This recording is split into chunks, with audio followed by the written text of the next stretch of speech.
Kevin says, the woman abusing me is a counselor. She has a master's in psychology. Yeah, I mean, an abusive people can remember. So we talked about this. So like abusive people, and this is, I think, such an important thing to bring up, especially because there's probably new people here tonight.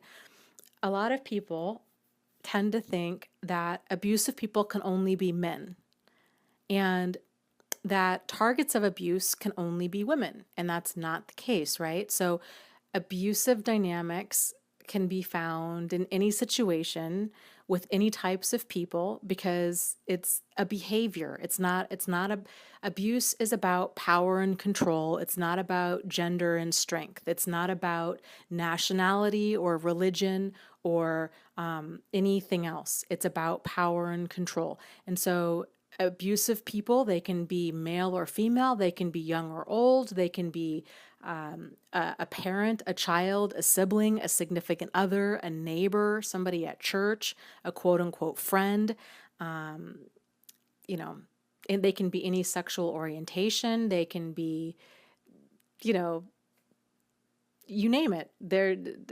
Like, they're people, and they can work in any profession.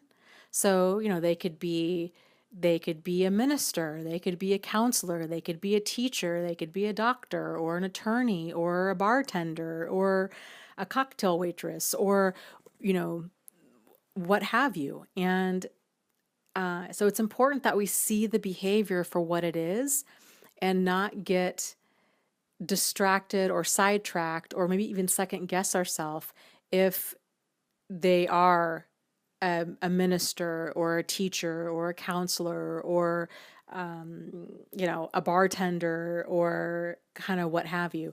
But unfortunately, and I'm guilty of it too. We have this assumption that certain people and certain professions in general, that we tend to think that teachers really like children, right? Or that police are, well, I don't know about anymore with all the stuff on the news, but like that police are, they're law abiding and that they're honest, or that counselors and therapists, that they sincerely care about other people and that they have insight into what's appropriate behavior. Or that a minister or a person of faith actually walks the walk, that they don't just talk the talk. So as we go through all of this, we start realizing, oh my gosh, there's a lot of people out there that are like wolves in sheep's clothing.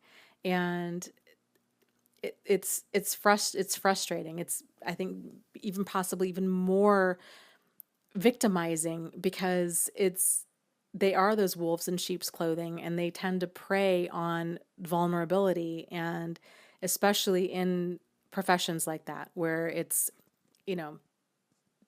a therapist to a person in an abusive relationship. I mean, and it does happen. So this is a, good thing. You go with your gut instinct on this. If something feels off to you, then there's something that's off. And it's okay if nobody else understands or validates you. You need to do what you need to do in order to keep yourself safe or sane. Yeah, I'll share with you. I think I've shared this before. I had an experience. This was years ago. This was probably 20 something years ago when I was in college, and I was going to I was going to start a program having to do with like body image stuff. So I struggled with bulimia when I was in high school, and my weight has just been all over the board.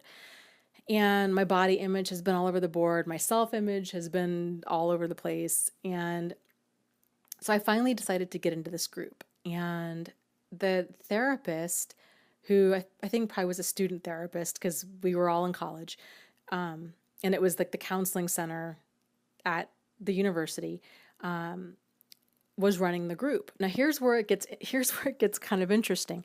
The therapist was blind, like legally blind. Okay, not just visually, not just like slightly visually impaired. Like he could not see what I looked like. And so we were doing our initial session. I was telling him about like my body image issues and things that I was struggling with. And of course it's just me and him in this room. The conversation, he starts leading it down this very inappropriate trail where it started to feel very inappropriate and very sexual. And and again, like the whole time, because that the first sign of a problematic situation is confusion. And so it was that feeling of, wait a minute, like what is going on here? Is it me or is it him? Am I reading too much into this? This guy can't even see me. So he's talking about my body, but yet he can't see my it was just very strange in trying to sort out what was really going on.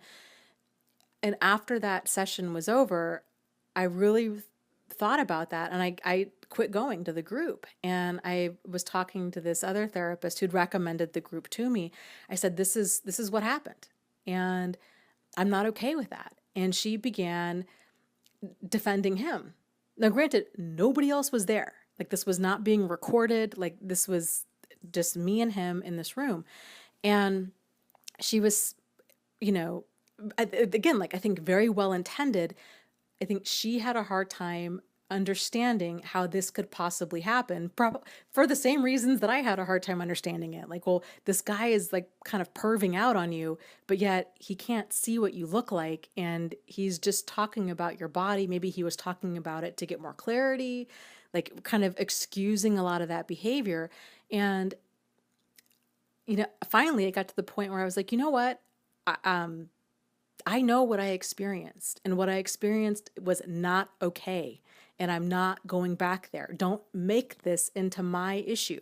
Like, this is not my issue with things. I know what he said, and it was not appropriate.